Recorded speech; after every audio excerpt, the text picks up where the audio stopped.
Bonjour, si vous avez eu un choc lame sur votre tondeuse et que votre machine fonctionne toujours mais vibre, cette vidéo va vous intéresser. Je vais vous expliquer comment déceler un vilebrequin tordu, quelles sont les causes, est-ce qu'on peut toujours s'en servir ou pas, et je vais vous montrer concrètement sur la machine comment contrôler, et je vais vous montrer à quoi ressemble un vilebrequin parce que peut-être que vous ne savez pas à quoi ça ressemble. Je vous montre tout ça.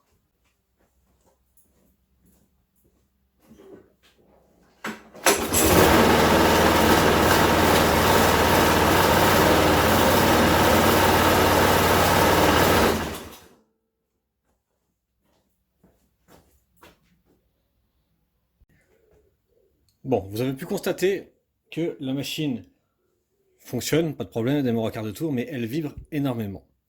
Alors pourquoi elle vibre? Déjà, qu'est-ce qu'un vilebrequin? Un vilebrequin, c'est ça. Tous les moteurs en sont équipés, sans exception. C'est un peu ce qu'on peut appeler la colonne vertébrale de notre moteur, hein. Tout est lié dessus, tout tourne en même temps. Sans ça, rien ne serait possible. Vous avez une partie haute, une partie basse sur un vilebrequin. Alors ça, c'est un vilebrequin d'une petite débroussailleuse. J'ai pas de vilebrequin de tondeuse sous la main. C'est exactement pareil, en plus gros. Évidemment, plus gros, plus grand. Donc si on se met dans cette position-là, on a ici la partie haute, où il y aura votre volant moteur, avec votre lanceur. C'est là que vous allez lancer. Donc là, vous avez votre volant qui tourne, qui tourne, qui tourne, qui actionne comme ça le piston. Le piston fait des va-et-vient. Enfin, c'est le piston qui bouge, enfin. Vous avez bien compris, comme ça avance, hop, ça recule, ça avance, ça recule, ça avance, voilà. Ça, à 3000 tours minute, c'est ce qui fait fonctionner votre moteur. Je ne vais pas vous faire le fonctionnement d'un moteur en détail, c'est pas vraiment le but de la vidéo. Donc, vous avez cette partie haute, et également cette partie basse qui traverse tout le moteur, et qui tourne évidemment en même temps, et qui donne la rotation à ici, votre support de lame et votre lame. Donc votre lame au bout là tourne à 3000 tours minute. Et quand on a un choc lame, vous imaginez bien que ça tourne à 3000 tours minute et d'un seul coup on vient mettre une pierre, une bordure, une souche ou autre, et d'un seul coup, tac, d'un seul coup ça s'arrête. Et ben la force centrifuge est tellement importante, l'inertie est tellement importante que quand on vient bloquer, souvent on fausse en fait. Alors ça pourrait ne pas se voir à l'œil, hein. Ça fausse légèrement le vilebrequin, ce qui fait que la machine fonctionne parfaitement, mais le fait d'avoir quelques microns de tordu là, quand ça tourne à 3000 tours minute, et ben, finalement ça finit par vibrer énormément. C'est ce qui se passe, hein, c'est ce qu'on a vu sur la vidéo. Et c'est cette vibration-là qui engendre énormément de problèmes derrière. Il ne faut surtout pas utiliser une machine comme ça. Je vais vous en reparler. Je vais vous montrer concrètement sur la machine. Je vais mettre la machine sur le côté. Je vais vous montrer, comment vérifier que votre vilebrequin est tordu. Et deux, vous allez voir, hein, vous allez constater par vous-même qu'est-ce que ça fait quand un vilebrequin tordu tourne avec la lame. Vous allez voir, vous allez vite comprendre pourquoi ça vibre. Je vous montre sur la machine, on y va. Voilà, j'ai mis la machine sur le côté, on voit notre lame. Première chose à faire, très importante, on retire la bougie de la machine. Ce que je vais faire là, ça peut être extrêmement dangereux si vous ne retirez pas la bougie. Euh, je vais presque vous dire que je vous interdis de le faire sans enlever la bougie. Allez, je vais me permettre. Ne le faites surtout pas. Premièrement, on enlève la bougie pour qu'on ait moins de compression, de façon à pouvoir lancer le moteur avec plus de facilité. Vous allez voir, ça va être plus facile pour vous pour tirer la corde. Et deuxièmement, on retire la bougie parce qu'il ne suffit pas de débrancher le capuchon de bougie, car il suffirait que le fil de bougie bouge et que le capuchon vienne en contact sur la tête de la bougie là pour avoir de l'allumage. Et là, ce serait catastrophique d'allumer une machine comme ça. Vous imaginez bien les conséquences de démarrer une machine, la lame comme ça. Donc s'il vous plaît, ne faites jamais, jamais, jamais ce test-là en laissant la bougie. On enlève toujours la bougie. Voilà. Je pense que j'ai été clair, mais je préfère être clair avec vous.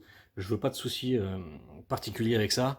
Si vous faites ça suite au visionnage de ma vidéo, je ne suis pas responsable si vous vous blessez parce que vous n'avez pas enlevé la bougie. Voilà.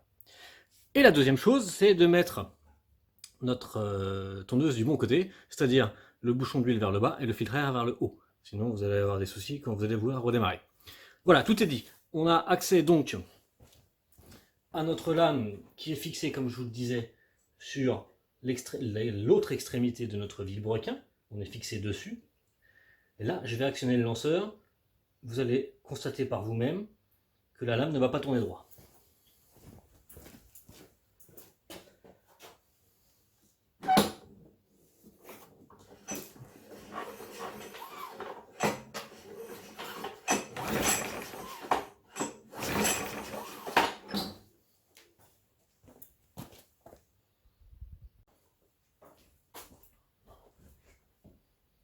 Bon, je pense que le constat est clair, hein. Vous avez vu l'oscillation de la lame, juste moi en tirant sur le lanceur.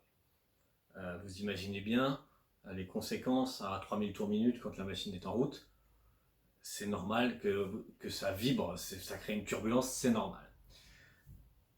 Alors, je vais être un peu brut. Si vous avez une machine qui vibre comme ça, mettez-la à la poubelle. Ou changez le moteur. Parce que bon, changer un vilebrequin, ça vaut le prix du moteur, c'est tellement compliqué. Soit on remet un moteur d'occasion, soit on change la machine. N'utilisez jamais une tondeuse qui vibre comme ça.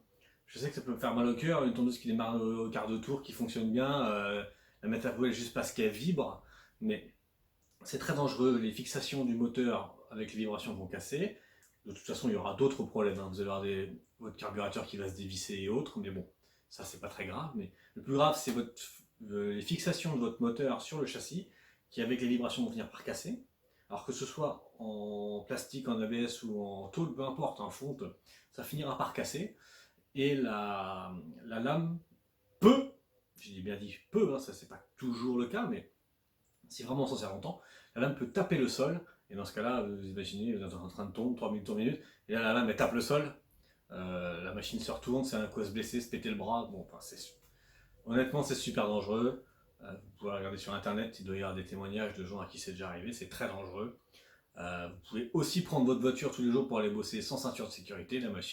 La voiture elle fonctionne bien, je vois pas où est le problème. Oui, sauf que le jour où il y a un problème, malheureusement c'est trop tard. Voilà. Mon conseil en tant que professionnel, vous faites ce que vous voulez. Moi je vous déconseille fortement de vous en servir, c'est vraiment dangereux. Voilà ce que j'avais à vous dire sur le choc lame et surtout sur le vilebrequin tordu. J'espère que ça vous a plu. Et moi je vous dis à bientôt. Ciao. Merci d'avoir regardé cette vidéo. Si elle vous a plu, je vous invite à vous abonner. Et si vous avez besoin d'aide, de me commander des pièces ou tout simplement de discuter avec la communauté, c'est le bouton rejoindre. À bientôt.